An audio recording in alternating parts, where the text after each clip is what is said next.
Can a stone hold a memory of misfortune? Can a necklace meant to be a thing of beauty destroy a queen's reputation even if she never wore it? Why do some of the world's most beautiful objects seem to leave a trail of ruin in their wake? For centuries, these royal heirlooms and jewels have been passed down through conquest, inheritance, and theft. Their stories are not just about carats and cuts. They are about power, loss, and the strange luck, good or bad, that follows them.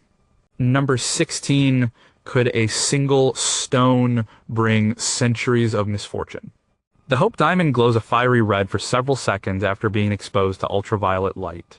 Its first known European owner, a French merchant, sold it to a king and then reportedly met a terrible fate in Russia. An American socialite who later owned it wore it constantly, even putting it on her dog, before she lost her son, her daughter, and her family fortune. The story of the Hope Diamond begins in the mud and gravel of the Koh-i-Noor mine in Golconda, India. This was a place that produced some of history's most famous gems.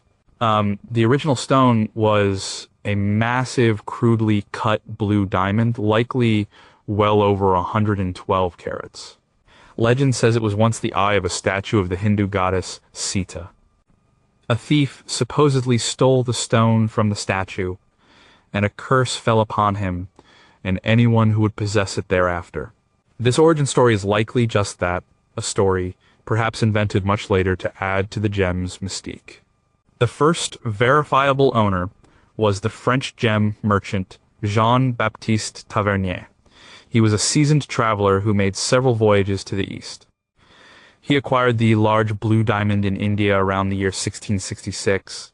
He brought it back to France and described it in his records as a beautiful violet. In 1668, he sold the stone, along with several other large diamonds, to King Louis XIV of France. The Sun King was a lover of all things grand, and this enormous blue diamond was the grandest of all. Tavernier made a great profit and was elevated to the nobility. The curse seemed to have skipped him, at least at first. But the legend of the diamond needs a victim. Later tales claim that Tavernier squandered his fortune and fled to Russia, where he was attacked and torn apart by a pack of wild dogs. Historical records suggest a much more mundane end. He died of old age in Moscow while on a business trip. But the more dramatic story stuck. King Louis XIV had the diamond recut in 1673 by his court jeweler. The new cut brought out its brilliance and fire, but it reduced the stone size to about 67 carats. It was now known as the blue diamond of the French crown, or simply the French blue.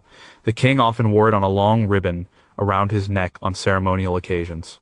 He reigned for 72 years, a period of great power for France, but his later years were marked by military defeats and personal loss. His only legitimate son and his eldest grandson both died before him. The French blue was passed down to his great-grandson Louis XV and then to Louis XVI. Louis XVI and his wife, Queen Marie Antoinette, are the most famous royal figures associated with the diamond's tragic legacy. While the Queen had access to the French blue, it was not one of her personal favorites. She preferred other jewels. But as the French Revolution gained momentum, the fates of the King and Queen took a dark turn. In 1791, the royal family tried to flee France, but were captured. The French crown jewels, including the French blue, were turned over to the new government and stored in the Garde Meuble de la Couronne, or royal treasury. In September 1792, during a week of chaos and upheaval, a group of thieves broke into the Garde Meuble and stole most of the crown jewels. The French blue vanished. For 20 years, its whereabouts were a complete mystery. Then, in 1812, a smaller 45.52 carat deep blue diamond appeared in London in the possession of a diamond merchant named Daniel Eliasson. This was exactly 20 years and 2 days after the theft in Paris, just enough time for the statute of limitations on the crime to expire. It is almost universally believed that this new diamond was the French blue, recut to disguise its identity. The diamond was eventually purchased by Henry Philip Hope, a wealthy London banker and gem collector, around 1839. It was from his family that the stone got its modern name, the Hope Diamond, but the family's fortunes soon declined. Henry Philip, Hope's nephew Henry Thomas Hope, inherited the stone. His grandson, Lord Francis Hope, inherited it next. Lord Francis lived a lavish lifestyle far beyond his means. He married an American music hall singer named Mae Yohe. She wore the Hope diamond on stage. Their marriage was unhappy, and their finances were a disaster. Lord Francis was eventually forced to sell the diamond in 1901 to pay off his massive debts. He blamed the stone for his bankruptcy and the failure of his marriage. Mae Yohe later toured the world telling sensationalized stories about the diamond's curse to anyone who would listen, likely to generate publicity for her career. She died in poverty. The diamond passed through several more hands. A French broker named Jacques Collot bought it, but soon after faced severe mental and financial problems. A Russian prince, Ivan Kniatovsky, was said to have bought it and loaned it to an actress at the Folies Bergère, whom he later shot in a fit of passion. He himself was then stabbed by revolutionaries. These stories are difficult to verify and may be part of the growing legend. A Greek jeweler who owned the diamond drove his car over a cliff with his wife and child. The most famous chapter of the curse involves the American socialite Evelyn Walsh McLean. She was the daughter of a successful miner and the wife of Edward Ned McLean, the heir to the Washington Post fortune. She was known for her flamboyant personality and her love of spectacular jewels. In 1911, she was in Paris, and Pierre Cartier, of the famous jewelry family, was determined to sell her the Hope diamond. He set the stone in a new, modern necklace and told her all the lurid tales of its cursed history. This did not deter Evelyn. In fact, it seemed to intrigue her. She bought the diamond. Evelyn wore the Hope diamond almost constantly. She treated it like a good luck charm, not a curse. She would even let her Great Dane, Mike, wear the priceless necklace around the house. But tragedy followed her. Her firstborn son, Vincent, died at the age of 9 in a car accident. Her husband, Ned, became unstable, left her for another woman, and eventually died in a mental institution. The family newspaper, the Washington Post, went bankrupt and was sold at auction. And in 1946, her daughter, also named Evelyn, died at the age of 25 from an overdose of sleeping pills. Despite all this, Evelyn Walsh McLean never blamed the diamond.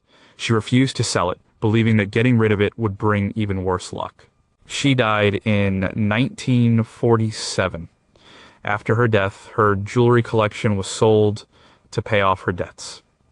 The New York jeweler Harry Winston purchased the entire collection, including the Hope diamond. Winston was a practical man and did not believe in curses. He exhibited the diamond around the world for several years as part of a traveling collection called the Court of Jewels. Nothing bad happened to him. In 1958, he made a historic decision. He donated the Hope diamond to the Smithsonian Institution in Washington, D.C. He famously sent the priceless gem through the U.S. mail in a plain brown paper package insured for $1 million. The mailman who delivered the package, James Todd, later suffered a series of unfortunate events. His leg was crushed in a truck accident, his wife died of a heart attack, and his house burned down. Was it the curse's final act, or just a string of terrible coincidences? Today, the Hope diamond rests safely in the National Museum of Natural History, where it is viewed by millions of visitors each year, its dark and tragic history now a quiet part of its allure. Number 15. Why should this diamond only be worn by a woman? This diamond is one of the largest cut diamonds in the world, weighing over 105 carats. A Hindu text from the 16th century states, "He who owns this diamond will own the world, but will also know all its misfortunes. Only God, or a woman, can wear it with impunity." Every king and prince who has owned this diamond has lost his throne, his power, or his life. Since it came into the possession of the British royal family, it has only ever been worn by female monarchs or consorts. The Koh-i-Noor, which means Mountain of Light in Persian, has a history that is steeped in mythology, conquest, and bloodshed. Its exact origins are unknown, but it is believed to have been mined in the Golconda region of India, possibly as far back as the 13th century. Unlike the Hope diamond, its early history is not one of a curse, but rather a symbol of ultimate power. Whoever held the Koh-i-Noor was considered the rightful ruler. This made it one of the most sought after and fought over objects in Asian history. Early legends connect the diamond to the Kakatiya dynasty in the 13th century. From there it passed to the rulers of the Delhi Sultanate. The founder of the Mughal Empire, Babur, mentioned a great diamond in his memoirs, the Babur-Nama, in 1526, which is believed to be the Koh-i-Noor. He acquired it after his victory at the Battle of Panipat. For the next 200 years, the diamond was a treasured possession of the Mughal emperors, including Shah Jahan, the builder of the Taj Mahal. He reportedly had the diamond placed at the top of his famous peacock throne. The Mughal Empire began to weaken in the 18th century. In 1739, the Persian Emperor Nader Shah invaded Delhi. He sacked the city and plundered its treasures, including the peacock throne. But the Koh-i-Noor was missing. According to legend, the Mughal Emperor Muhammad Shah had hidden the diamond in his turban. Nader Shah learned of this trick from a disgruntled member of the emperor's court. During a grand ceremony, Nader Shah cleverly proposed an exchange of turbans with Muhammad Shah, a traditional gesture of friendship and brotherhood. The Mughal emperor could not refuse without causing a great insult. After the exchange, Nader Shah retired to his tent, unwrapped the turban, and saw the diamond fall out.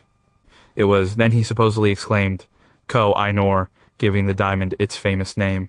Nader Shah took the diamond back to Persia, but it did not bring him peace. His reign grew increasingly paranoid and cruel. He was assassinated by his own officers in 1747. The diamond then fell into the hands of one of his generals, Ahmad Shah Durrani, who went on to found the modern state of Afghanistan. The diamond remained with his dynasty for several decades, a period marked by constant internal conflict and rebellion. In the early 19th century, a descendant of Ahmad Shah, Shah Shuja Durrani, was overthrown and fled to Lahore in the Punjab region of India. He sought refuge with the powerful Sikh ruler Maharaja Ranjit Singh. Shah Shuja brought the Koh-i-Noor with him. Ranjit Singh, the Lion of the Punjab, desired the diamond for himself. He placed Shah Shuja and his family under house arrest, and through a combination of pressure and withholding of food, forced him to hand over the diamond in 1813.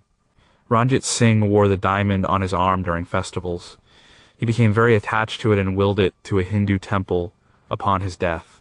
However, after he died in 1839, his kingdom fell into disarray. A series of short-lived and ill-fated successors took the throne. His son, Duleep Singh, came to power as a young boy. The Sikh Empire was weakened by infighting and soon came into conflict with the expanding British Empire. After 2 Anglo-Sikh wars, the British East India Company conquered the Punjab in 1849. The British forced the young Duleep Singh to sign the Treaty of Lahore. One of the terms of the treaty was the surrender of the Koh-i-Noor diamond to the Queen of England. The diamond's journey to Britain was not smooth. The man in charge of its transport, Sir John Lawrence, reportedly kept the priceless gem in his waistcoat pocket and forgot about it for weeks. It was only when he was asked for the diamond that he remembered and had his servant retrieve it. On the sea voyage to England, the ship carrying the diamond, the HMS Medea, was beset by cholera and then a severe storm. Many considered this to be the diamond's curse at work. The Koh-i-Noor was presented to Queen Victoria in 1850. It was displayed at the Great Exhibition in 1851, but the public was disappointed. At that time, it was a poorly cut 186-carat stone with little sparkle. Prince Albert, Victoria's husband, decided to have it recut to enhance its brilliance. This was a controversial decision. The recutting, done in 1852, took 38 days and reduced the diamond's weight by over 40%, down to its current 105.6 carats. While it became more dazzling, many in India saw the recutting as a further violation of their heritage, perhaps mindful of the legend that only a woman could wear the stone safely. Queen Victoria wore the Koh-i-Noor as a brooch. After her death, it was set in the crown of Queen Alexandra, the wife of Edward VII. It was then transferred to the crown of Queen Mary, the wife of George V, in 1911. Finally, in 1937, it was set in the crown made for Queen Elizabeth, the wife of King George VI, later known as the Queen Mother. She wore it at her husband's coronation and later at her daughter Queen Elizabeth II's coronation. The Koh-i-Noor has become a major point of contention. The governments of India, Pakistan, Iran, and Afghanistan have all claimed ownership of the diamond and have demanded its return. The British government has consistently rejected these claims, stating that the diamond was obtained legally under the terms of the Treaty of Lahore. The diamond remains in the Tower of London, part of the British Crown Jewels. It is a stunningly beautiful gem, but its light is forever shadowed by a long and difficult history of conquest and loss. Number 14, was this pearl more trouble than it was worth? This pearl is one of the most famous in the world, a perfectly symmetrical pear-shaped pearl weighing nearly 56 carats. It was found by an enslaved African man off the coast of Panama in the 16th century who is said to have won his freedom with the discovery. It was owned by Spanish kings, English queens, and French emperors. In the 20th century, a famous actress nearly lost it when her small dog picked it up and started chewing on it. La Peregrina, which means the pilgrim or the wanderer in Spanish, has certainly lived up to its name. Its journey over nearly 500 years has taken it across oceans and through the hands of some of Europe's most powerful dynasties. Its story is less of a curse and more of a series of dramatic losses and fortunate recoveries. The pearl was discovered in the Gulf of Panama in the mid-1500s. The exact date is uncertain, but it was a time when the Spanish Empire was extracting vast wealth from the Americas. The pearl's size, luster, and perfect shape were unlike anything seen before. The administrator of the Spanish colony in Panama acquired the pearl and took it back to Spain, presenting it to the future King Philip II. And Philip II gave the pearl to his bride, Queen Mary I of England, as a wedding gift in 1554. Mary was the daughter of Henry V and Catherine of Aragon, and her marriage to the Spanish king was a political alliance. She was deeply in love with Philip, but he did not return her affection. Her short reign was troubled, and she was deeply unhappy. She is famously depicted wearing La Peregrina in several portraits by the artist Antonis More. After Mary's death in 1558 without an heir, the pearl was returned to the crown of Spain as stipulated in her will. For the next 250 years, La Peregrina was a prized jewel of the Spanish queens. It was worn by Queen Margaret of Austria, Queen Elizabeth of France, and Queen Mariana of Austria, all of whom were captured in famous portraits by the court painter Velázquez, with the magnificent pearl prominently displayed. It was a symbol of the wealth and power of the Spanish Habsburgs. The pearl's story took a dramatic turn in the early 19th century. In 1808, Napoleon Bonaparte invaded Spain and installed his brother, Joseph Bonaparte, as the new king. When the French were finally driven out of Spain in 1813, Joseph Bonaparte fled, taking a selection of the Spanish crown jewels with him, including La Peregrina. He lived the rest of his life in exile in the United States. In his will, he left the pearl to his nephew, the future Napoleon III of France. Napoleon III, while living in exile in London before becoming emperor, faced financial difficulties. He sold La Peregrina to James Hamilton, the second Marquess of Abercorn. The Hamilton family owned the pearl for over a century. During this time, the pearl had a few misadventures. On at least 2 occasions, it came loose from its setting. Once, it was lost in the sofas of Windsor Castle. Another time, it was lost at a ball at Buckingham Palace. Each time, it was miraculously found. The Duchess of Abercorn complained that the pearl was so heavy, it frequently fell out of its necklace. In 1969, the Hamilton family decided to sell La Peregrina at auction at Sotheby's in London. The auction was a major event. The Spanish royal family and other bidders competed for the historic pearl, but the winning bidder was the actor Richard Burton. He paid $37,000 for it, a record price for a pearl at the time. It was a Valentine's Day gift for his wife, the actress Elizabeth Taylor. Elizabeth Taylor was a passionate collector of jewelry, and La Peregrina became one of her most treasured pieces. She loved its history. She even commissioned Cartier to design a new elaborate necklace for it, featuring diamonds and rubies, based on a portrait of Mary I. Taylor had her own dramatic story of nearly losing the pearl. One evening in their suite at Caesar's Palace in Las Vegas, the pearl vanished from the necklace. Taylor was frantic. She searched everywhere. She happened to look over at her Pekingese puppy, who was chewing on something. She opened the dog's mouth and, to her immense relief, found La Peregrina inside, completely unharmed except for a tiny scratch. Elizabeth Taylor owned the pearl for the rest of her life.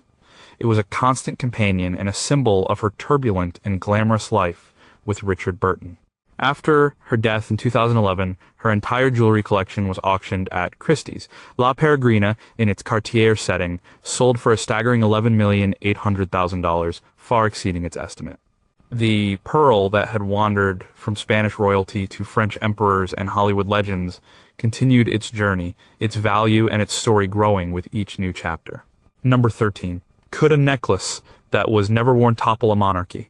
This necklace was the most expensive piece of jewelry in the world in the late 18th century, made with 647 flawless diamonds totaling over 2,800 carats. It was commissioned by a king for his mistress, but he died before it was finished. A desperate con artist then used it to frame an innocent queen, destroying her reputation and helping to ignite a revolution. The queen never even owned it, yet it became forever linked to her name and her downfall. This is the story of the affair of the diamond necklace, a scandal that rocked the French court in the 1780s and did irreparable damage to Queen Marie Antoinette. The central object was a magnificent and outrageously expensive diamond necklace. Its story is not one of a supernatural curse, but of human greed, deception, and political intrigue. The necklace was the creation of two Parisian jewelers, Charles-Auguste Baumer and Paul Bassange. They had spent years collecting the perfect diamonds for it, hoping to sell it to King Louis XV for his favorite mistress, Madame du Barry. The design was opulent and complex, a cascade of diamonds with pendants and tassels. But before the necklace was completed, Louis XV died of smallpox in 1774. Madame du Barry was banished from court by the new king, Louis XVI. The jewelers were left with an incredibly expensive necklace and no buyer. They offered it to the new queen, Marie Antoinette, several times, but the price was astronomical, around 2 million livres, equivalent to over $100 million today.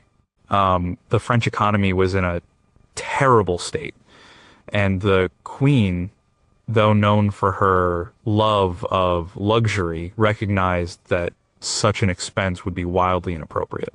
She repeatedly refused to buy it, once supposedly saying, "We have more need of ships than of necklaces." The jewelers were desperate, and this is where the main characters of the scandal enter the stage. The first was the Cardinal de Rohan, a high-ranking churchman and diplomat from a noble family. He was ambitious and desperate to win the queen's favor. He had fallen out of her good graces and was looking for any way to get back into her inner circle. The second was Jeanne de Valois Saint-Remy, who called herself the Comtesse de la Motte.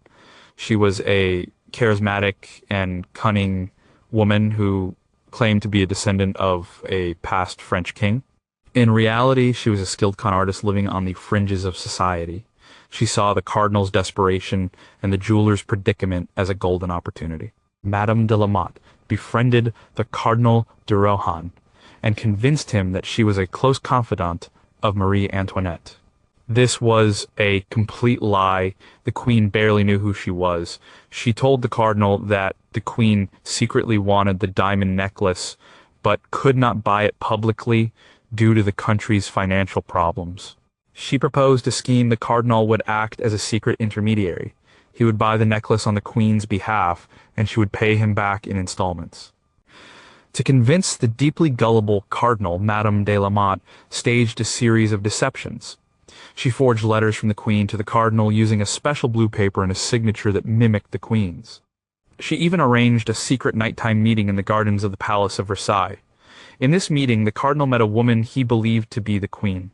In reality, it was a local prostitute named Nicole Leguay d'Oliva, who had been hired by de la Motte because of her slight resemblance to Marie Antoinette. The queen gave the cardinal a rose and a few words of encouragement, and he was completely convinced the plot was real. The Cardinal de Rohan went to the jewelers, Baumer and Bassange, and negotiated the purchase of the necklace. He showed them the forged letters and signed a contract promising payment in installments. The jewelers, overjoyed to finally sell the necklace, gave it to him. The cardinal then handed the necklace over to Madame de la Motte, believing she would deliver it to the queen. Instead, Madame de la Motte's husband took the necklace to London. There they broke it apart, selling the individual diamonds on the black market.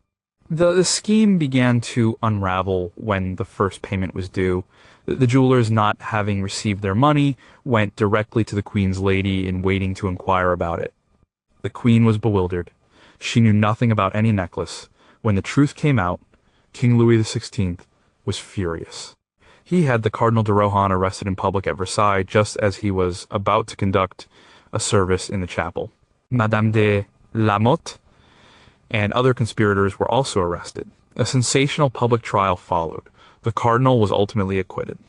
The court believed he had been a foolish and unwitting pawn, not a malicious conspirator. This verdict was a disaster for the monarchy.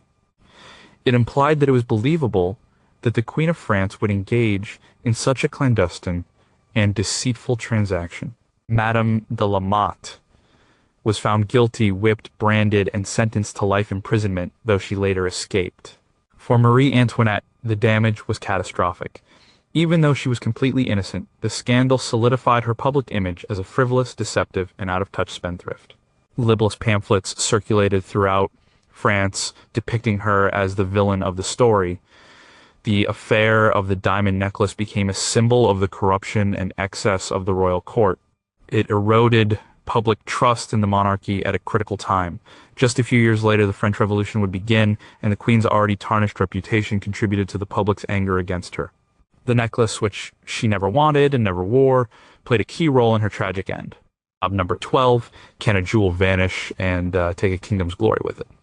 This necklace was made by Cartier in 1928 and contained 2,930 diamonds, including the world's seventh largest diamond, the De Beers, a flawless yellow diamond of 234 carats. It was commissioned by the Maharaja of Patiala, a wealthy Indian prince. The complete necklace, in its full 5-row platinum setting, was one of the most spectacular pieces of jewelry ever made. Then, sometime in the late 1940s, it completely disappeared. The story of the Patiala necklace is a modern mystery and a tale of splendor lost. It begins with Maharaja Bhupinder Singh of Patiala, one of the rulers of the princely states of India during the time of the British Raj. He was known for his immense wealth, his love of luxury, and his larger-than-life personality. He had a passion for fine cars, palaces, and above all, jewels. In 1925, the Maharaja traveled to Paris. He brought with him several trunks filled with precious stones, including thousands of diamonds, rubies, and emeralds from his state treasury. He went to the famous jewelry house of Boucheron to have them reset, but his most ambitious project was reserved for Cartier. In 1928, he commissioned Cartier to create a ceremonial necklace that would be the envy of the world.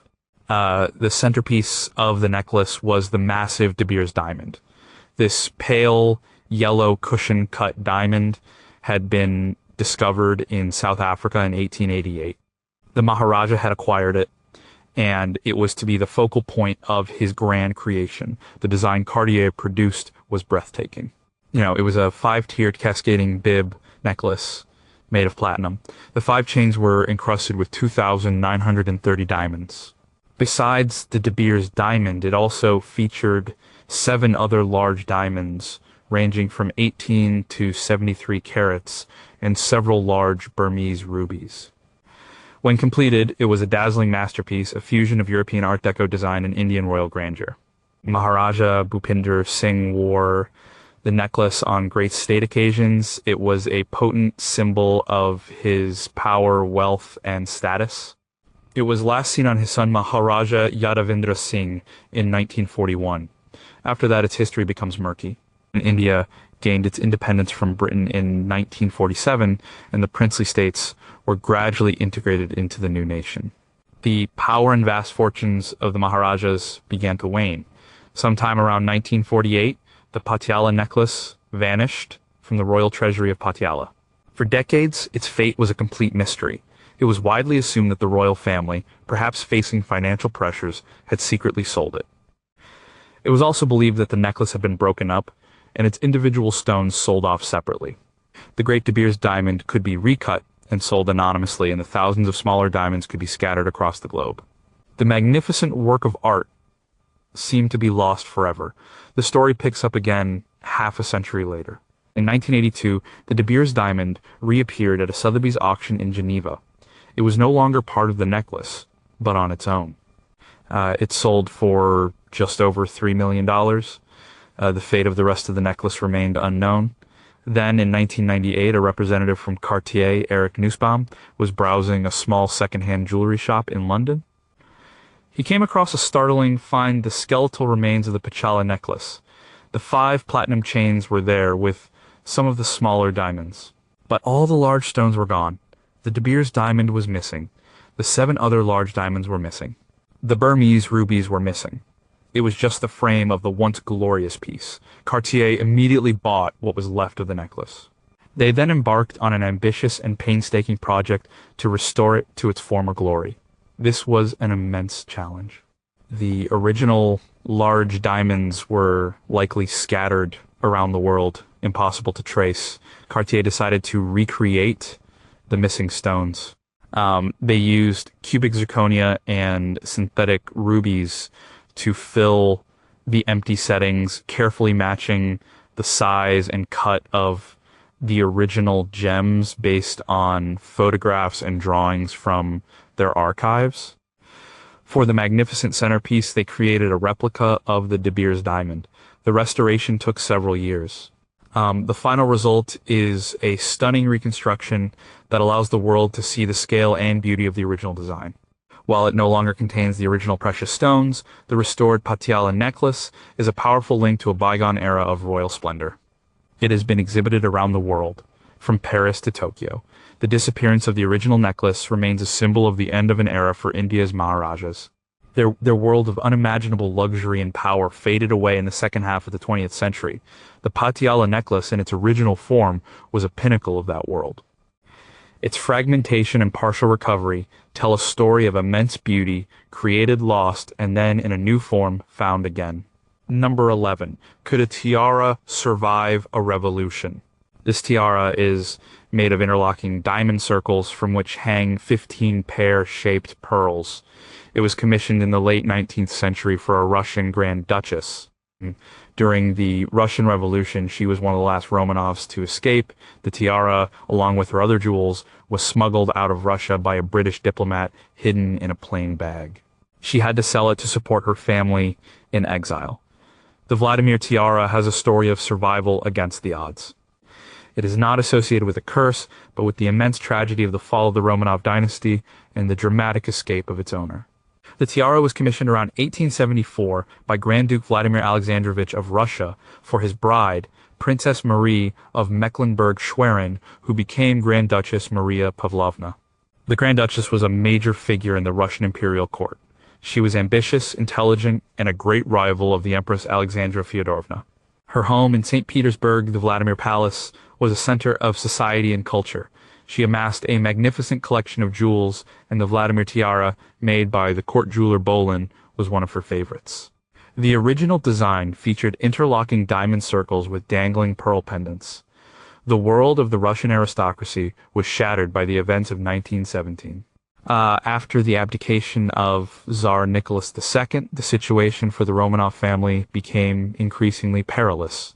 Grand Duchess Maria Pavlovna was in the Caucasus when the revolution intensified. She was determined not to leave Russia without her famous jewel collection, which was hidden in a secret vault in the Vladimir Palace in St. Petersburg. Getting the jewels out was an incredibly risky mission.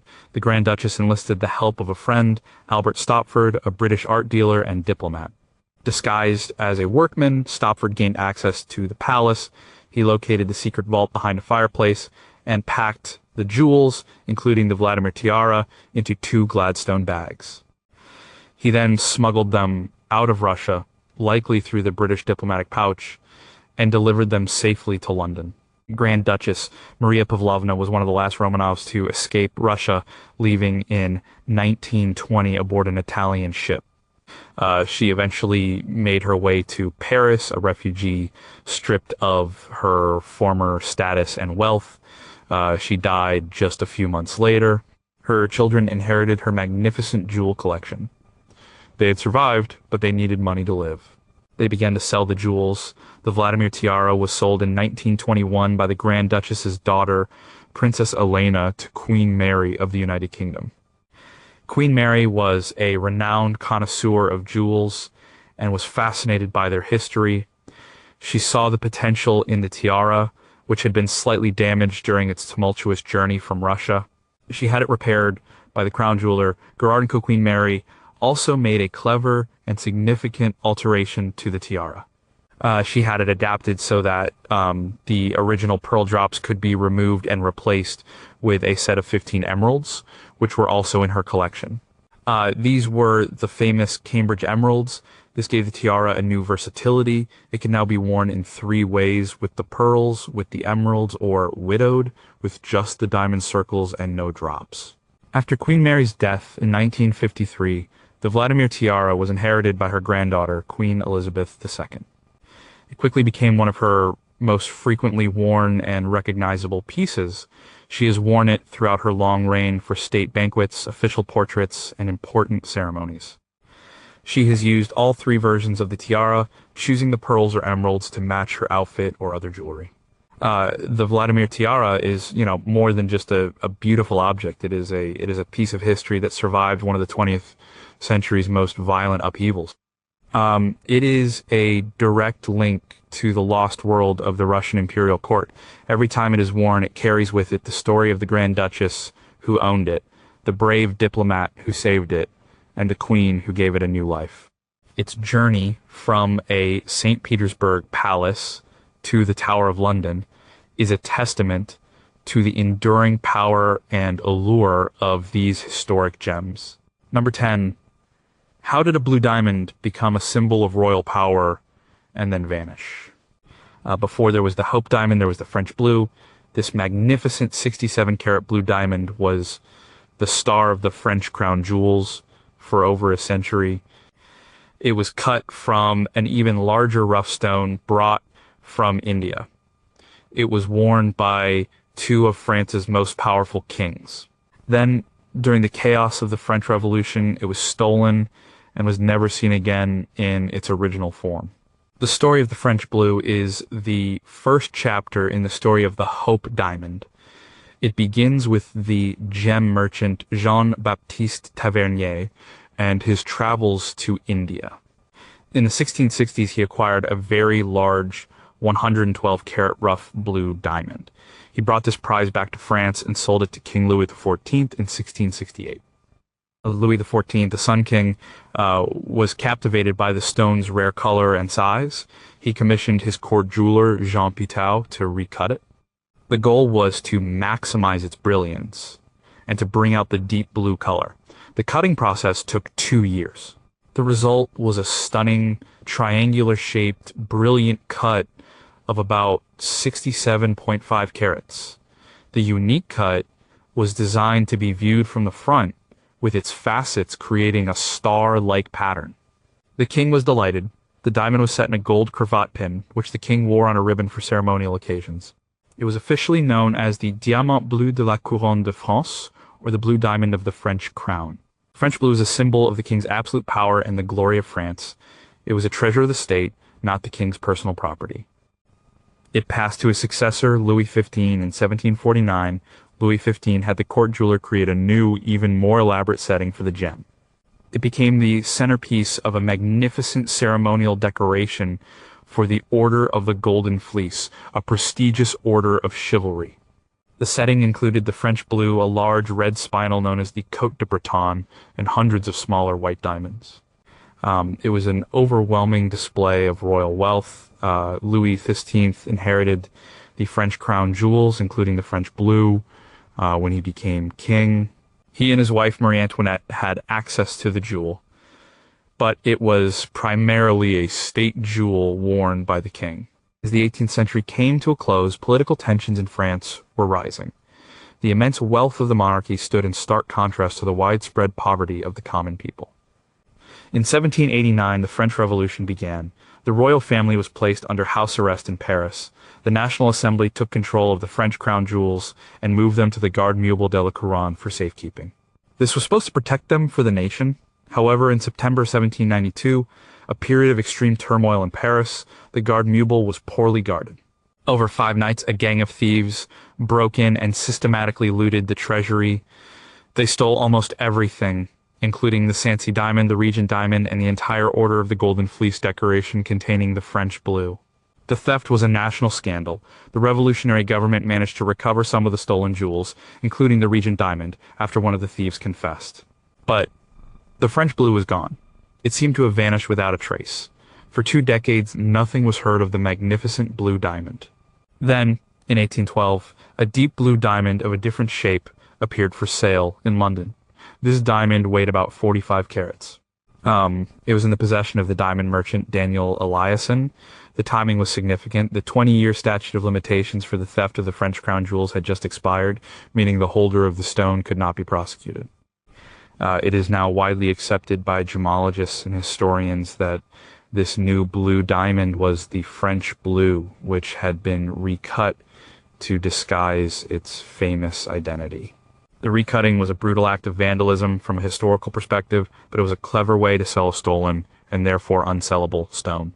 The unique shape and history of the French blue were sacrificed.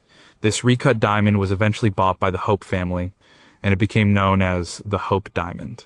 For many years, the connection was just a theory, but in the 21st century, scientific research confirmed it. Researchers used computer modeling to show that the Hope diamond could indeed have been cut from the larger French blue. In 2009, a lead cast of the French blue, made in the 18th century, was rediscovered in the archives of the French National Museum of Natural History. This allowed for a direct comparison. The Hope diamond fits perfectly within the dimensions of the lost French blue, with the recutting accounting for the missing carat weight. The story of the French blue is a story of creation and destruction. A magnificent and unique gem was created to be a symbol of a powerful monarchy. When that monarchy was destroyed, the gem itself was stolen, dismembered, and transformed into something new, its original identity erased to hide its criminal past. Number 9. What happens when a sacred stone is mistaken for a ruby? This famous ruby is one of the oldest gems in the British crown jewels. It is a massive, uncut, and polished red stone weighing about 170 carats. It has a long and bloody history, having been owned by Moorish kings and Spanish princes. An English prince received it as payment for helping a Spanish king win a battle in the 14th century. The stone, however, is not a ruby at all. It is a large red spinel. The Black Prince's ruby is a stone of great historical importance, but its name is a complete misnomer. Until the late 18th century, all large red gemstones were referred to as rubies. Modern gemology, with its ability to distinguish between different mineral species, revealed that this famous stone is actually a spinel. Spinels are often found in the same regions as rubies and can look very similar, but they have a different chemical composition and crystal structure. The known history of the stone begins in the 14th century in the Kingdom of Granada, the last Muslim stronghold in Spain. The stone belonged to Abu Sa'id, the Moorish prince of Granada. He was in conflict with his cousin, Muhammad VI. Pedro the Cruel, the king of Castile, offered to help Abu Sa'id, but it was a trap. Pedro the Cruel turned on Abu Sa'id, killed him, and took his treasures, including the large red spinel. A few years later, in 1367, Pedro the Cruel himself was in trouble. His half-brother Henry of Trastamara had rebelled against him, plunging Castile into a civil war. Pedro asked for help from Edward of Woodstock, the Prince of Wales, who was the son of King Edward III of England. Edward was a renowned military commander known to history as the Black Prince, possibly because of the color of his armor. The Black Prince agreed to help. He led his army into Spain, and at the Battle of Najera, he defeated Henry's forces and restored Pedro to the throne. As payment for his services, the Black Prince demanded the great red stone that Pedro had taken from Abu Sa'id. Pedro reluctantly handed it over. The Black Prince brought the spinel back to England. It is said that King Henry V wore the stone in his helmet at the famous Battle of Agincourt in 1415. During the battle, the king was struck on the head. Both the king and the helmet survived. According to one account, a piece of the stone was chipped off in the blow. The stone was also reportedly worn by King Richard III at the Battle of Bosworth Field in 1485, where he lost his life and his throne. The spinel became part of the royal treasure of England. During the English Civil War in the 17th century, when Oliver Cromwell and the parliamentarians came to power, the monarchy was abolished. Much of the crown jewels were either sold off or melted down for coinage. The Black Prince's ruby was sold to a private buyer. When the monarchy was restored in 1660 with King Charles II, the stone was bought back and returned to the crown jewels. When a new set of crown jewels was created for the coronation of Charles II, the Black Prince's ruby was given a prominent place. Today, it is set in the front of the imperial state crown, just above the Cullinan II diamond.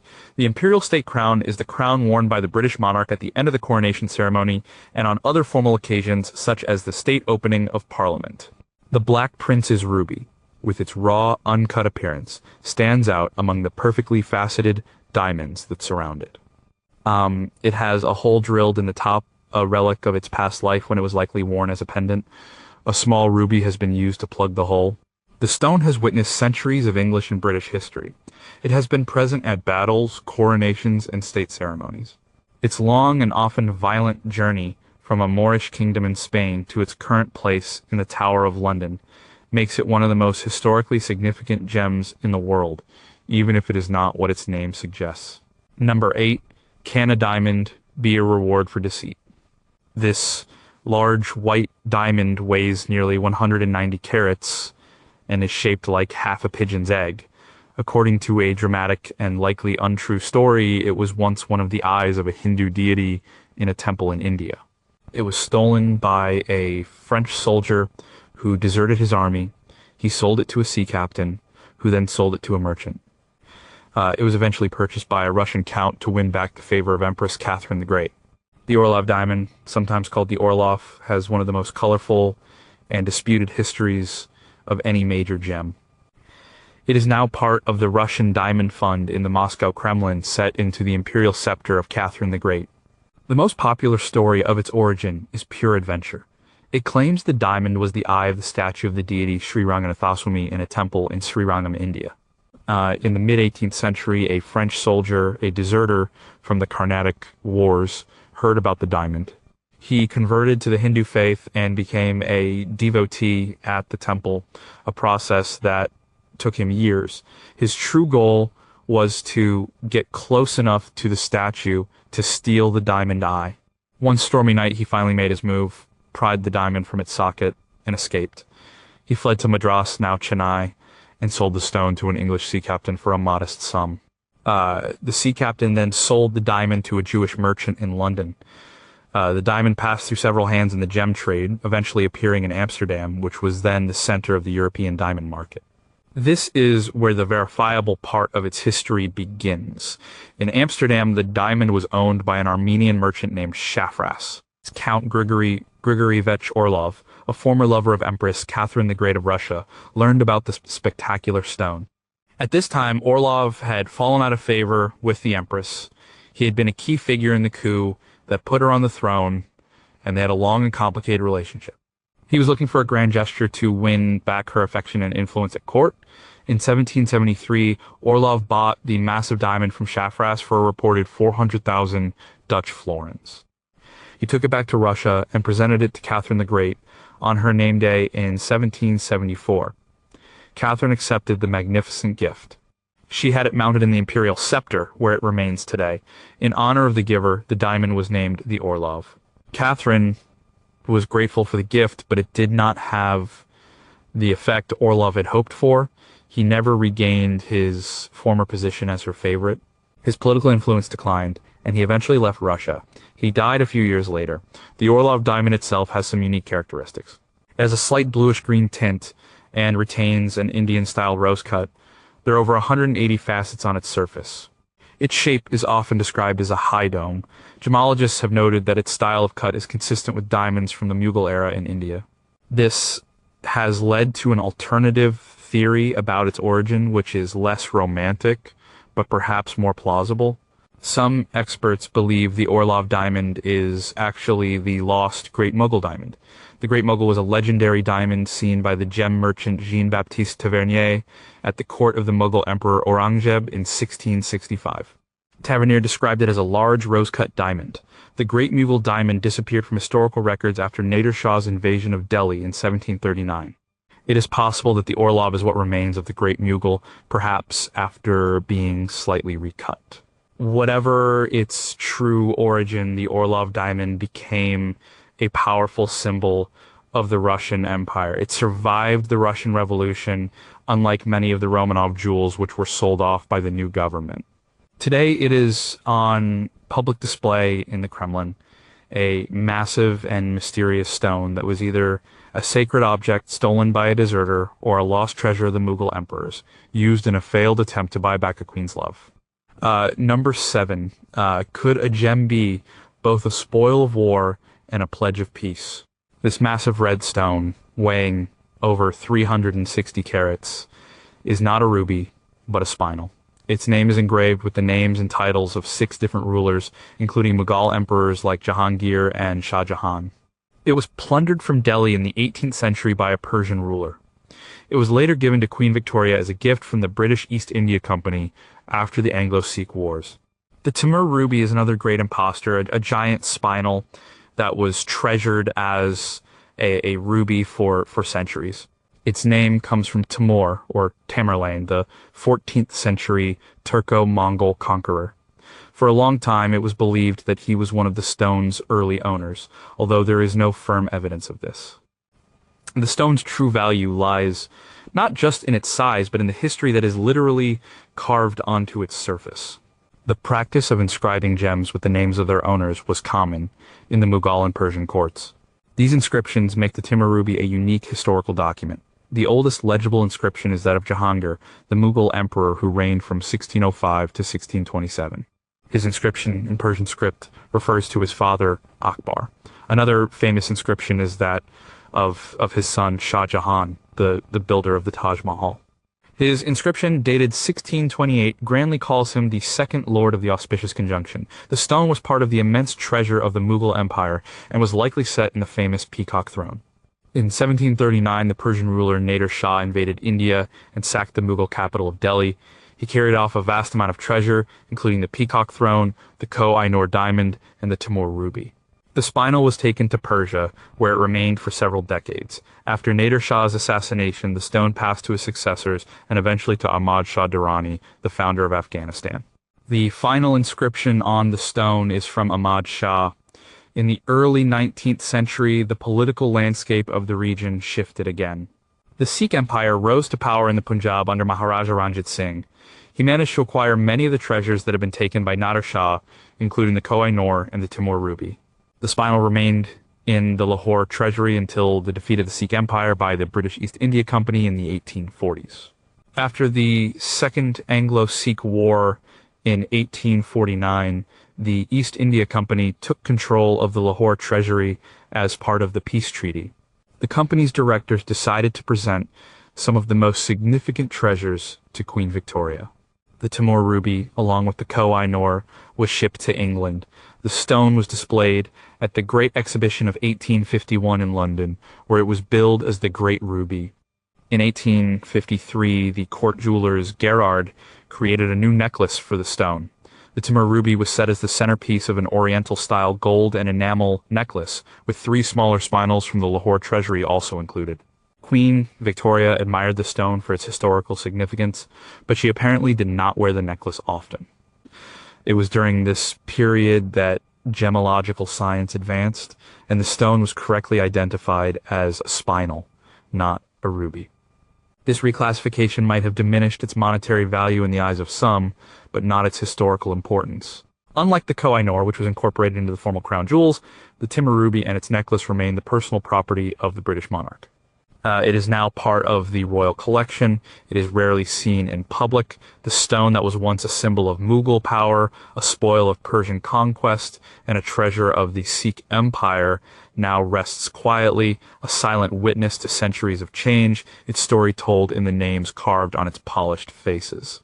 Number 6, can a diamond be a ransom for a king? This pale yellow diamond weighs 55 carats and has a unique shield-like shape with no flat bottom. It is one of the first large diamonds to be cut with symmetrical facets. It was owned by Charles the Bold, Duke of Burgundy, who lost it in battle in the 15th century. A French nobleman later owned it, and according to a famous story, sent it to the king as collateral for a loan. The servant carrying it was attacked and robbed, but he swallowed the diamond to protect it. The diamond was later recovered from his body. The Sancy diamond has a long and complicated history filled with legends that are difficult to separate from facts. Its name comes from a 16th century French diplomat and soldier, Nicolas de Harlay, Seigneur de Sancy. He was an avid collector of gems and owned the diamond during a turbulent period in French history. The diamond's earlier history is less certain. It is believed to be of Indian origin. One story claims it belonged to Charles the Bold, the powerful Duke of Burgundy. He was known for carrying his finest jewels into battle with him. At the Battle of Nancy in 1477, he was defeated and killed. His jewels were supposedly looted from his body by a Swiss soldier who, not knowing its value, sold the great diamond for a single florin. The diamond eventually made its way to Portugal. In the 1580s, when Spain threatened to take over Portugal, the claimant to the Portuguese throne, Dom Antonio, Prior of Credo, fled the country with the crown jewels, including the Sancy. He spent the rest of his life trying to raise money to fund an army to retake his kingdom. He sold some of his jewels, and it is likely that Nicolas de Sancy purchased the diamond from him. Sancy was a loyal supporter of King Henry III of France and later of King Henry IV. He was also the superintendent of finance. At one point, Henry IV needed to raise money to hire Swiss mercenaries for his army. Sancy offered to pledge his famous diamond as security for a loan. He entrusted the diamond to a loyal servant to carry it to the king. However, the servant never arrived. Sancy was so confident in his servant's loyalty that he ordered a search. The servant's body was found. He had been robbed and murdered. Sancy ordered an autopsy, and the diamond was found in the servant's stomach. He had swallowed it to keep it from the robbers. This story, whether true or not, has become the most famous legend associated with the diamond. In the early 17th century, Sancy, facing financial difficulties, sold the diamond to King James I of England. It was listed in an inventory of the jewels of the Tower of London in 1605 and was described as one great diamande cut in faucets bought of Sancy. The diamond remained with the English monarchy for several decades. It was worn by Queen Anne of Denmark and Queen Henrietta Maria, the wife of King Charles I. When the English Civil War broke out, Queen Henrietta Maria fled to the continent to raise money for the royalist cause. She took several of the crown jewels with her, including the Sancy, and pawned them to raise funds. After the execution of Charles I, she was forced to sell the diamond. It was acquired by Cardinal Mazarin, the chief minister of France. Mazarin was a great collector of art and jewels. Upon his death in 1661, he bequeathed the Sancy, along with 17 other magnificent diamonds, the Mazarin diamonds, to the French crown. The Sancy diamond was once again a state jewel, this time in France. It was worn by King Louis XIV at grand court events. Like the French blue, the Sancy was stolen from the Garde Meuble in Paris during the Great Jewel Robbery of 1792. It disappeared for over a decade. It eventually resurfaced and passed through the hands of a Spanish nobleman, a Russian prince, and an Indian industrialist. In 1906, the Sancy was purchased by William Waldorf Astor, 1st Viscount Astor, as a wedding present for his son's bride, Nancy Langhorne, who became the famous Lady Astor, the first woman to take a seat in the British House of Commons. She wore the diamond in a tiara on many important occasions. The Astor family owned the Sancy diamond for 72 years. In 1978, the 4th Viscount Astor sold it to the Louvre Museum in Paris for $1 million. The diamond had come full circle. After centuries of wandering through the courts of Europe, it returned to France, where it is now on display in the Apollo Gallery, alongside the Regent diamond and other surviving French crown jewels. Number 5. Could a stolen diamond fund a revolution? This magnificent diamond weighs 140 carats and is considered one of the most beautiful and perfect diamonds in the world. It was discovered in India and purchased by Thomas Pitt, the British governor of Madras, in the early 18th century. He was dogged by rumors that he had acquired the stone illegally. To transport it back to England safely, he supposedly hid it in the heel of his son's shoe. He later sold it to the Duke of Orleans, the regent of France, for a huge sum, which restored his family's fortune. The Regent diamond, known in French as Le Regent, has a history marked by accusations of theft, political power, and survival. It was discovered in the Golconda mines of India around 1698. The rough stone weighed over 410 carats. The story of its early acquisition is controversial. Thomas Pitt, an English merchant who became the governor of Madras for the British East India Company, acquired the diamond in 1701. How he got it is a matter of debate. The popular story, spread by his enemies, was that a slave found the diamond, hid it in a self-inflicted wound in his leg, and offered it to a sea captain in exchange for safe passage out of the country. The captain then supposedly murdered the slave and sold the diamond to Pitt. Pitt vehemently denied this story for the rest of his life.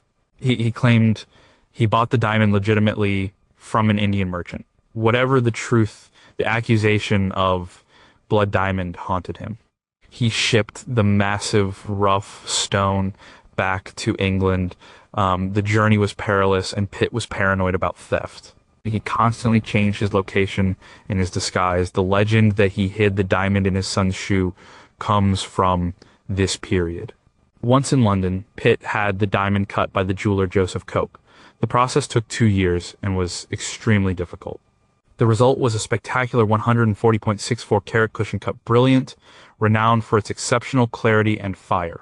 Several smaller diamonds were also cut from the original rough stone. Pitt tried to sell the great diamond to various European royals, but its price was too high. For years, he was unable to find a buyer, and the expense of owning and guarding such a gem was a great strain.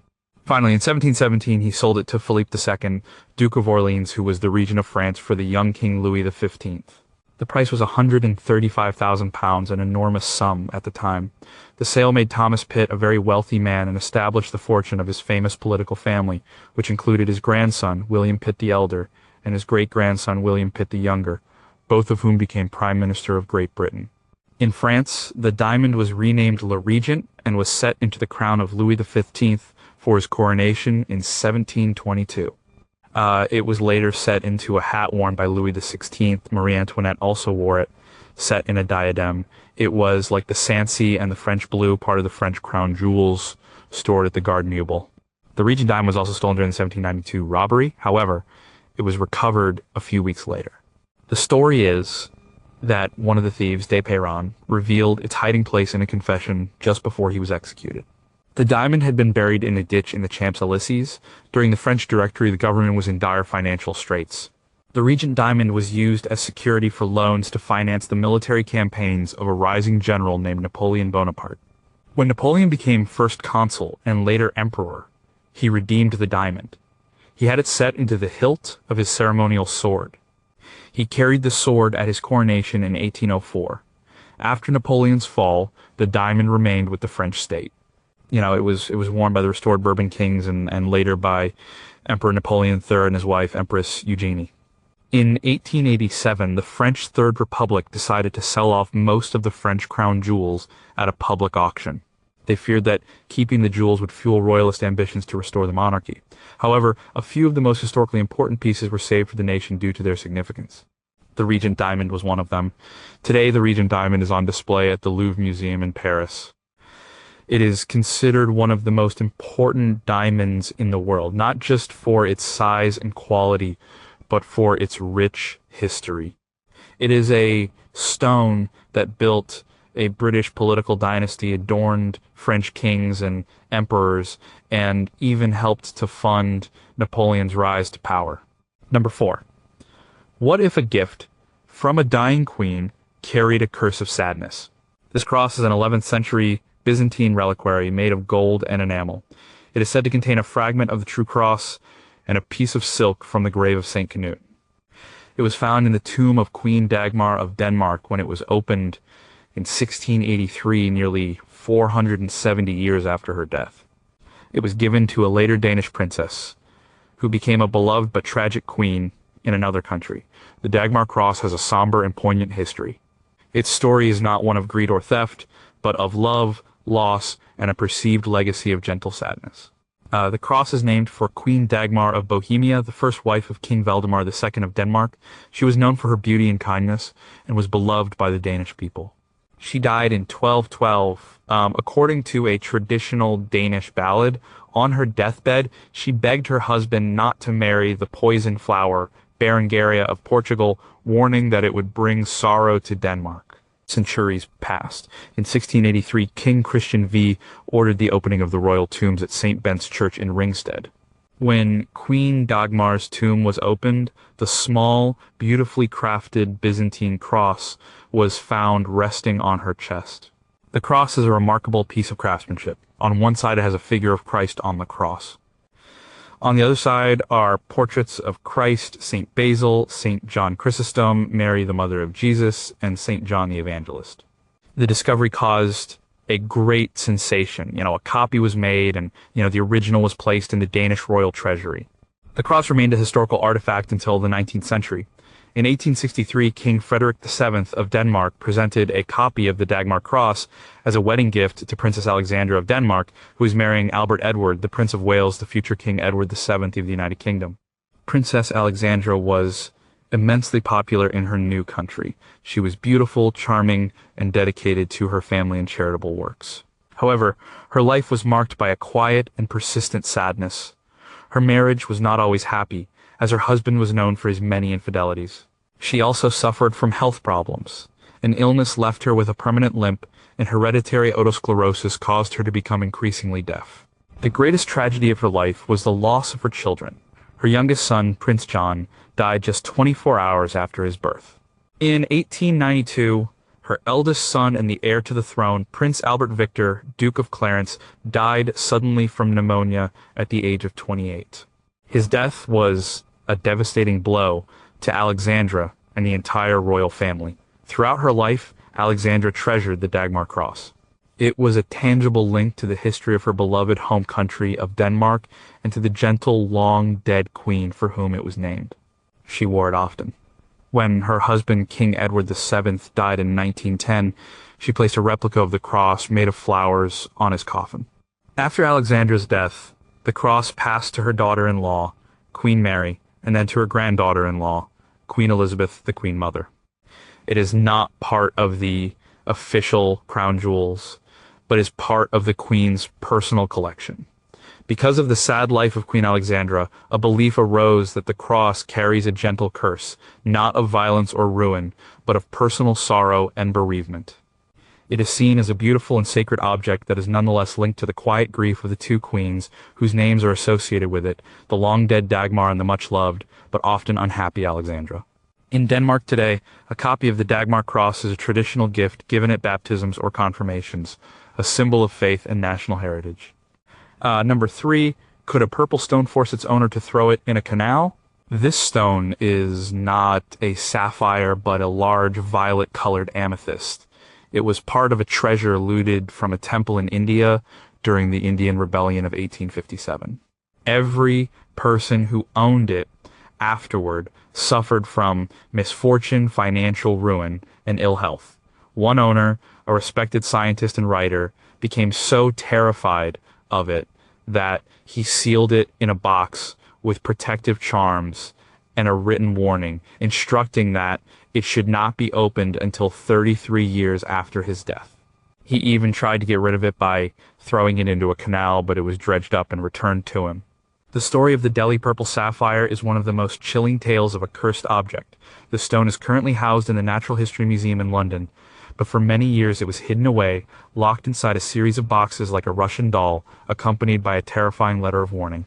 The story begins with the man who gave the stone its current fame, Edward Heron Allen. He was a man of many talents, a lawyer, a scientist, who was an expert on microscopic sea creatures and also a writer of supernatural fiction. In 1890, he was given the stone by a friend who had inherited it. The friend had been plagued by misfortune and was happy to be rid of it. Heron Allen was a rational, scientific man, but his experience with the amethyst shook him. Soon after receiving it, he too was struck by a series of misfortunes. He gave the stone to a friend who was a singer. The singer's voice was ruined, and she never sang again. He took the stone back. He then gave it to another friend who also suffered bad luck and returned it. Convinced the stone was malevolent, Heron Allen decided to neutralize it. He claimed he threw the amethyst into Regent's Canal in London, hoping to be free of it forever. But a few months later, a dredger pulled the stone from the canal bed. A dealer who recognized it from Heron Allen's collection bought it and, thinking he was doing a favor, returned the stone to its horrified former owner. And defeated, Heron Allen felt he could not destroy the stone.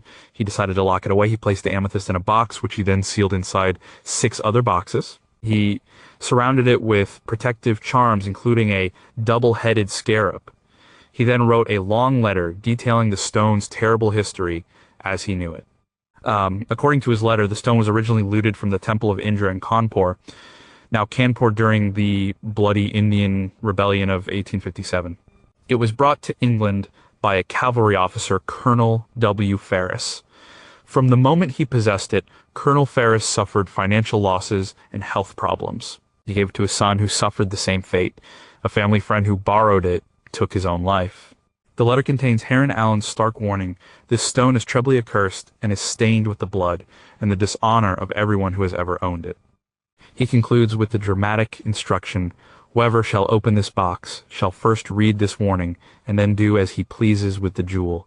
My advice to him or her is to cast it into the sea. He sealed the box and sent it to his bankers with instructions that it should not be opened until 3 years after his death, a period he later extended. He died in 1943. In 1944, his daughter, who did not want the cursed object, donated the sealed box to the Natural History Museum, honoring her father's scientific collections. She included his letter of instruction. The museum curators followed his wishes and kept the package sealed. It was not until the 1970s that the box was finally opened. Inside, they found the large, beautiful, but supposedly malevolent amethyst, along with the charms and the chilling letter. Today, the Delhi purple sapphire is sometimes put on public display. It sits quietly, a simple amethyst in a silver ring setting. But its story, as told by the terrified man who last owned it, makes it one of the most famous cursed gems in the world. Whether its power is real, or the product of coincidence and imagination, the tale of the stone that could not be thrown away continues to fascinate and unnerve. Number 2. Did 3 owners of this black diamond leap to their deaths? This 67-carat cushion cut black diamond is known as the Eye of Brahma. Legend claims it was originally a 195-carat uncut stone that served as one of the eyes of a statue of the Hindu god Brahma in a temple near Pondicherry, India. It was supposedly stolen from the statue by a monk. A curse was then said to fall upon all subsequent owners of the stone. 3 of its owners in the early 20th century are said to have died by jumping from tall buildings. The Black Orlov diamond, despite its name, has no known connection to the Russian Orlov family. Its dark, gunmetal color is striking and rare for a diamond of its size. Its early history is shrouded in myth, and the story of the stolen temple eye is likely a 20th century invention to add to its mystique and value, a common tactic in the jewelry trade. The verifiable history of the diamond begins in the early 1930s. It was brought to the United States in 1932 by a European diamond dealer named J.W. Paris. He was supposedly in New York to find a buyer for the stone. According to the legend, shortly after selling the diamond on April 7th, 1932, J.W. Paris climbed to the top of a skyscraper on Fifth Avenue and jumped to his death. He became the first alleged victim of the curse. The diamond then passed to other hands. The next 2 victims of the curse are even more mysterious. The legend says they were 2 Russian princesses, Nadia Vizhin Orlov and Liana Galitzine Baryatinsky. Both had owned the diamond at some point. Both are said to have leaped to their deaths from buildings in Rome in the 1940s, just a month apart. The name Black Orlov is often linked to Princess Nadia. However, historical records of these 2 princesses and their dramatic deaths are extremely difficult, if not impossible, to find. It is very likely that their stories are part of the fabricated lore surrounding the diamond. In the mid-20th century, the diamond was acquired by an American jeweler, Charles F. Winson. He decided to break the curse. He had the diamond recut from its original 195 carats into 3 separate stones. The largest of these is the 67.50 carat stone, now known as the Black Orlov. The recutting was intended to disperse the supposed negative energy of the stone. Since the recutting, no further tragedies have been associated with the Black Orlov. It has been owned by several private individuals. It was set in a lavish diamond and platinum necklace and has been displayed at museums, including the American Museum of Natural History in New York and the Natural History Museum in London. The story of the Black Orlov is a classic example of how a gem's reputation can be built on a foundation of marketing and myth. The tales of theft from a Hindu idol and the subsequent dramatic deaths of its owners created a powerful and dark allure. While the factual basis for these stories is weak, they have become an inseparable part of the diamond's identity. The Black Orlov remains a beautiful and mysterious gem, a stone whose dark sparkle is matched by its dark and likely fictional backstory. Number 1, does this diamond know where it belongs? This pink diamond is one of the largest in the world, a pale pink stone weighing over 180 carats. It is one of the national treasures of Iran. Its name means Sea of Light in Persian. It was part of the treasure looted from India in the 18th century. For over a century, it was believed that a smaller pink diamond, the Nur-ul-Ain, was a separate stone.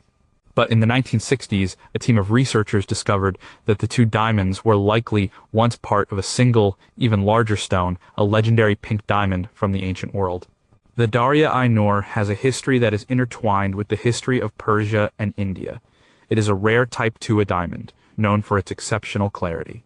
Unlike many famous diamonds, its story is not one of a curse, but of conquest, national identity, and a long-lost connection to another famous gem.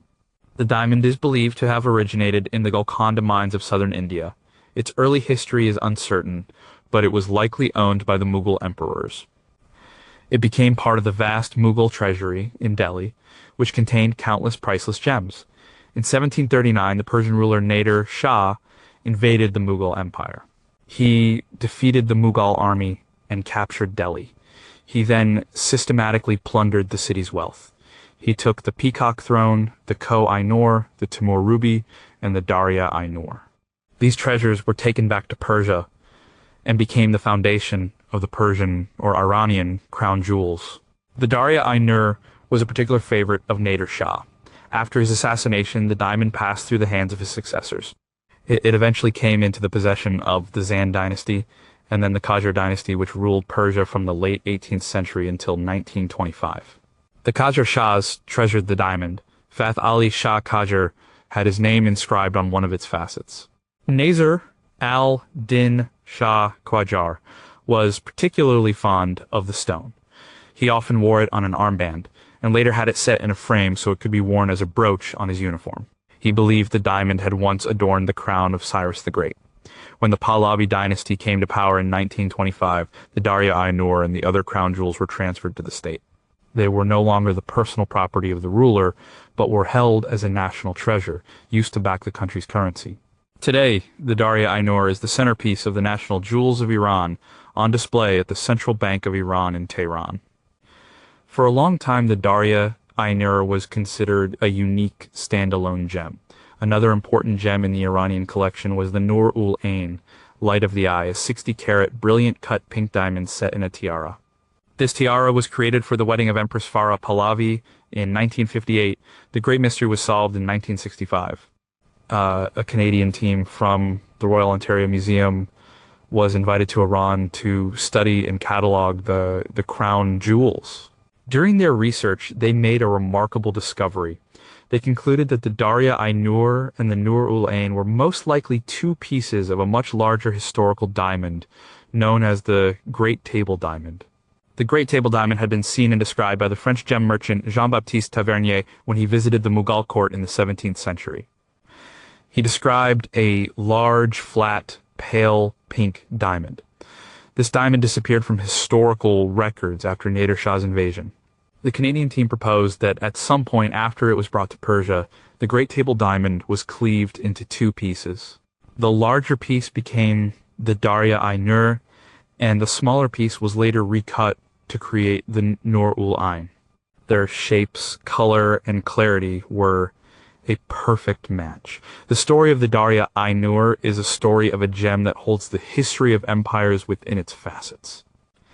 It is a spoil of war that became a symbol of a nation, and it is a diamond that after centuries of separation was scientifically reunited with its other half, solving one of the great mysteries of the gem world.